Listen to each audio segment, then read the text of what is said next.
What's up, everyone? It's Dakota, and welcome back to another Modern video. And we talked a lot about Jeskai Control being a very solid option in the Modern format currently, having a lot of tools against the Nadu deck to be able to kind of take it down and just be able to be kind of reactive to what it has going on. But there is another control deck that has been popping up in usage, and any deck that Andrea Mengucci goes absolutely crazy for, I'm kind of in for at least taking a look at. And I think this deck has a few tools that are pretty good for it in Modern currently, as well as something to kind of look forward to once we get the inevitable banning of Nadu. But of course, before we get too deep into the Dimir Murktide list and talk about this different take on a control deck in the Modern format, if you're not already subscribed to the channel and you want to see more videos from me, where I post a lot of content based on the Modern and Pioneer format, as well as some longer form videos. So if any of that interests you, please consider subscribing and ring the notification bell so you know when those videos get posted, and is a free, easy way to support me and my content as we race to 1,000 subscribers, and we are absolutely crushing it. We're going to get there a lot sooner than I thought we were going to. At one point, it didn't look like it was going to happen, and now it just seems like it's only a matter of time. So be sure to subscribe, all that great, happy stuff.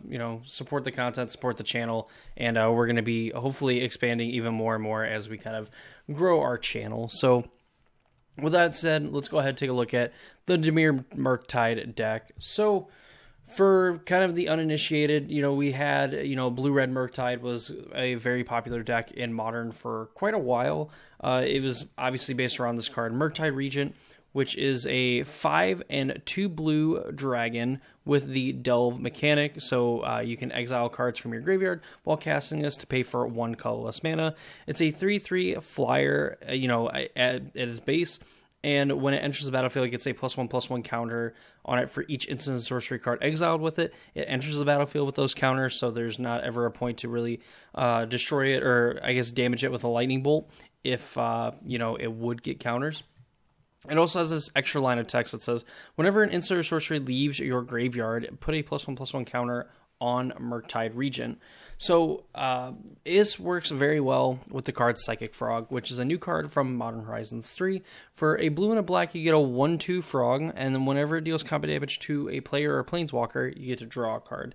You can discard a card to put a +1/+1 counter on Psychic Frog, and you can exile 3 cards from your graveyard to give Psychic Frog flying until end of turn. Psychic Frog and Murktide Regent are a very unlikely duo. It's kind of like the Milo and Otis of Magic right now, where Psychic Frog can put cards into the graveyard to obviously pump itself up, be able to kind of beat, the galvanic discharges that we see, the lightning bolts kind of running around. On top of that, too, it's going to fill the graveyard, which can also, generate, give you the ability to activate the last effect on the Psychic Frog to exile 3 cards from your graveyard, give it flying to make it evasive, and try to get that card back. Which also works very well with Murktide Regent, because if you're able to exile some of your instant sorcery cards to activate the Psychic Frog, you're also going to grow the Murktide Regent and be able to get in for a bunch of damage. So it's kind of like these working in tandem kind of work like Psychic Tog almost, which is kind of what Psychic Frog is based on, just for, getting to discard things to activate an ability and exile cards from your graveyard to activate ability, even if it's not like a direct 1-for-1 of the card Psychic Tog. Of course, you have some other good blue-black creatures down here. You have 1 Subtlety. This is like a free way that you can counter a creature or a planeswalker spell and put it on top or bottom of its owner's library. Of course, just getting 2 plays as like a 4-mana 3/3 is totally fine, because as being a control deck, you definitely want to hit your lands through the majority of the game, and this is like a good way to kind of spend that mana with some of the other free spells that you have in the deck. Of course, we have Orcish Bowmaster. People are playing the One Ring at a pretty high rate. So, in the fact that a lot of these blue decks as well are playing, the full playset of Preordained, the Living Index are relatively popular, and not all of the cards nowadays, but most of the cards do end up drawing cards. So, Orcish Bowmaster. My gosh, I'm so tired. Orcish Bowmaster can effectively, ping your opponent, make a pretty giant orc army, just from all these other things kind of going on, and can be pretty hard to deal with. Your opponent is going to have to deal with Orcish Bowmaster. It's been one of the most played creatures in the format since it's been released, and it continues to kind of show why, and only get better as more sets kind of get released and we get more new cards introduced to the modern format.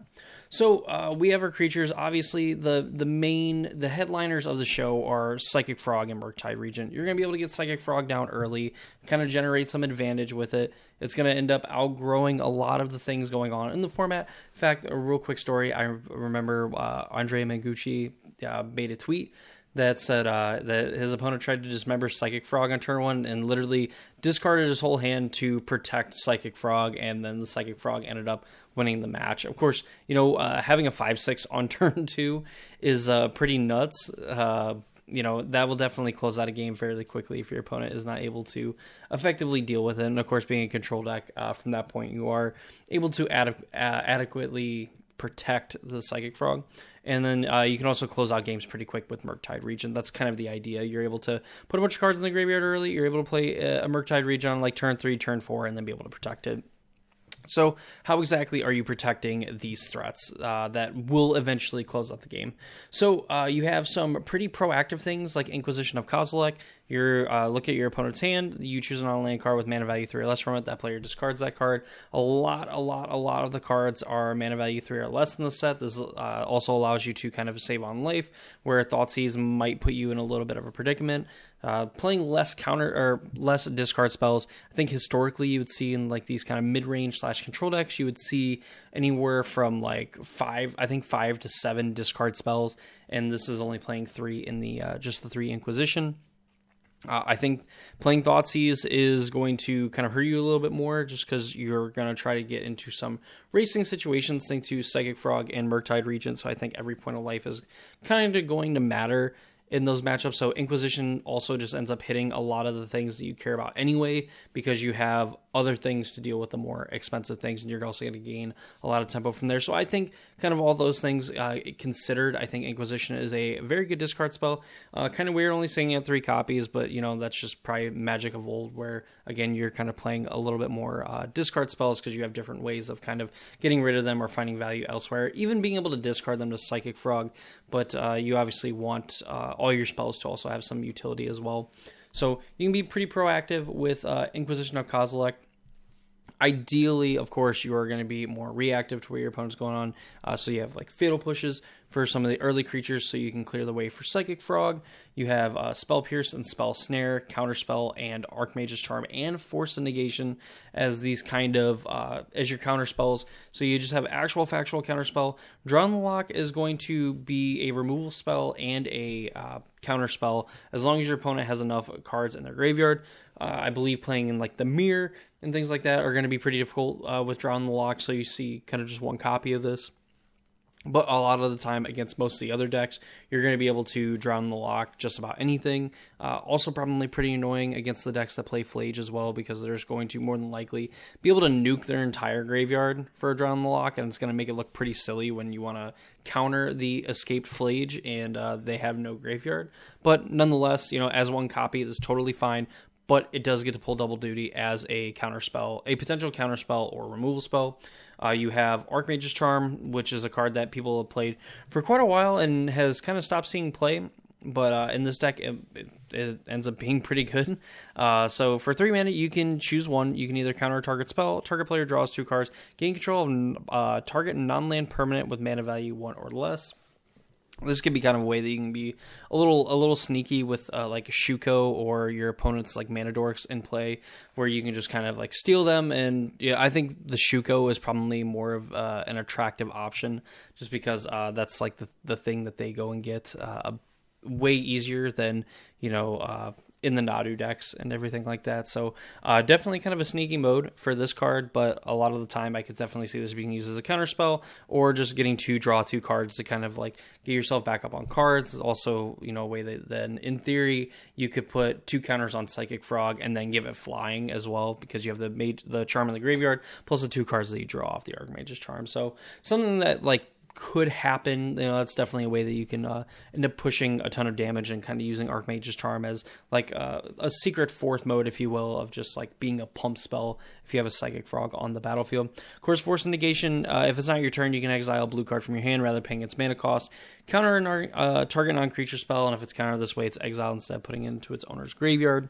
I think the Sink into Stupor is return a target spell or non-land permanent an opponent controls to its owner's hand. This can double as a land as well that can come into play untapped for the cost of 3 life, and also allow you to counter uncounterable spells or just end up bouncing something to your opponent's hand. Like, this is something that and it is your opponent's control, so you can't just get fancy with like some of your own things. But Sink into Stupor definitely, just like Drown in the Loch, has kind of its spots where it's pretty flexible, where you're going to be able to get something off of the battlefield if you're not able to counter something with it, or get something that is uncounterable off the stack and put it to your opponent's hand and kind of force them to play it next turn, or put them in a spot where they're going to have to tap out, and then you're able to either deal with it right then and there, or it's going to put them shields down. You're going to be able to find a way to win the game, or just kind of take them off of whatever the heck they're doing. We see one Toxic Deluge is in the deck. This is also a new card from Modern Horizons 3. A lot of these cards are probably new from Modern Horizons 3. I just haven't pointed that out. But Toxic Deluge, 3 mana. As an additional cost, you pay X life. All creatures get -X till end of turn. With Murktide Regen and Psychic Frog, you're able to make them pretty big, so you could probably make a Toxic Deluge for like 2, 3, 4, 5, and you're going to be able to have creatures left over afterwards. Of course, ends up being a little awkward if you attack, pre-combat, to get in as much damage as possible, and your opponent's able to deal damage to your Psychic Frog or your Murktide, because then that's kind of a way that they can end up dying from that. But then it's also a little awkward doing it pre-combat, because then you end up shrinking your creatures. Obviously, you can figure out the situation of if you want to do it pre or post-combat, depending on what is kind of going on. But that is something that can come up, and it is all creatures, so it does affect your creatures as well. We have here in the sideboard, we have Darkslick Shores at 2 copies, 2 islands, 8 fetch lands, and 2 Misty Rainforest, 4 Polluted Delta, 4 Scalding Tarn here, which is probably cut off by me. We have 1 Swamp, 2 Undercity Sewer, this is the Surveil land, ends up being pretty dang good, and a Watery Grave as our shock land of choice at 3 copies, of course, because we're playing blue-black, and this is the only one that we can play that is both colors. Sideboard, Cosine of Memory, which seems to be a mainstay in the sideboard nowadays. It has basically become the new Pick Your Poison, I believe, in the sideboard. We have 2 Surgical Extraction, we have 3 Break the Ice. 1 Force Negation and bring us up to 4 total copies.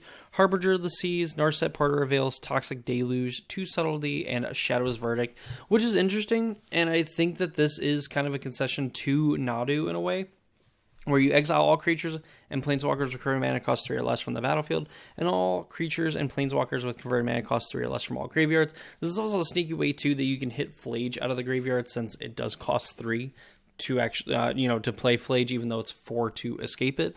So this is like a way that you can just get rid of all the creatures on the battlefield, and then also hit all the ones in the graveyard as well that, apply to this. 5 mana is pretty expensive for Modern, but, with this deck and the amount of cantrips that you're able to play, and again, like between Psychic Frog, Preordain, you can very easily probably get to 5 lands and then end up casting the Shadow's Verdict, because it is going to absolutely be a blowout against Nadu and, some of the like Boros Energy decks, I believe. Even if this is a little slow, at 1 copy, totally fine.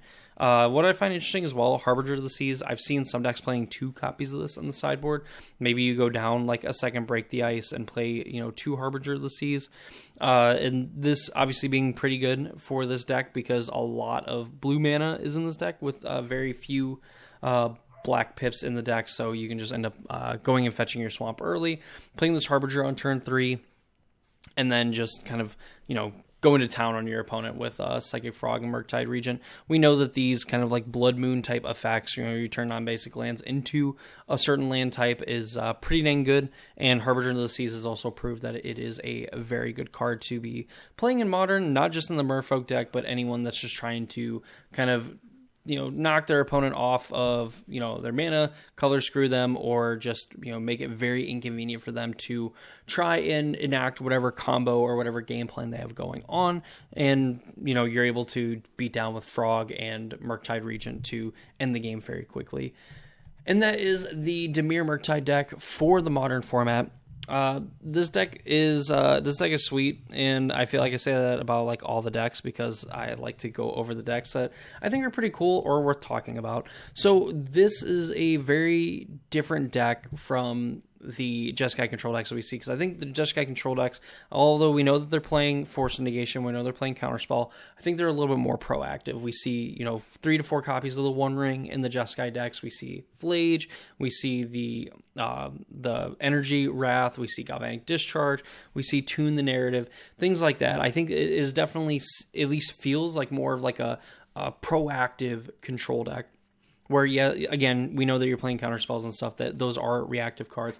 But this is definitely, to me, feels like more of a deck where you want to get down to Psychic Frog early, then you want to leave up some of these counterspells to kind of protect it, kind of get to a point where you can play a Murktide Regent and continue to kind of leave up counterspells on interaction. Force your opponent to kind of respect it, where I think the Jeskai control deck, you're kind of looking more towards, removing creatures off the battlefield, or, kind of building up your energy reserve so that you can kind of wrath the board in a way, and then kind of get back your flages and, start to close out the game very quickly.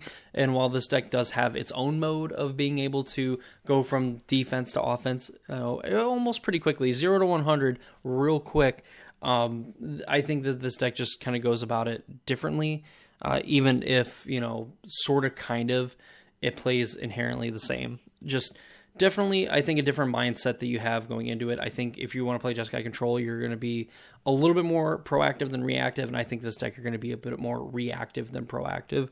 In that being said too, like you're going to be playing, a creature like on turn 2, ideally, and being able to kind of leave up Force Negation to kind of pick up the pieces, or at least be able to interact so that your thing is going to live, and then you're going to kind of take over the game from there. But that's going to do it for me in this video. I hope you all enjoyed it. If you did, please leave a like on the video. Comment down below what modern deck you would like to see next. I'm going to hope that I can get at least a match or 2 with this Dimir Murktide deck, because I definitely want to try it out, take it for a spin. Psychic Frog has been a card that I thought has been really cool since it was spoiled, and I'm glad to see that there is a deck that seems to be performing very well that includes the Frog. And then, of course, Murktide Regent is always a fun Magic card as well. So, yeah, that's going to do it for me in this video. Hope you all enjoyed it. Subscribe, like the video, all that fun stuff. Support the channel, and I'll see you all later.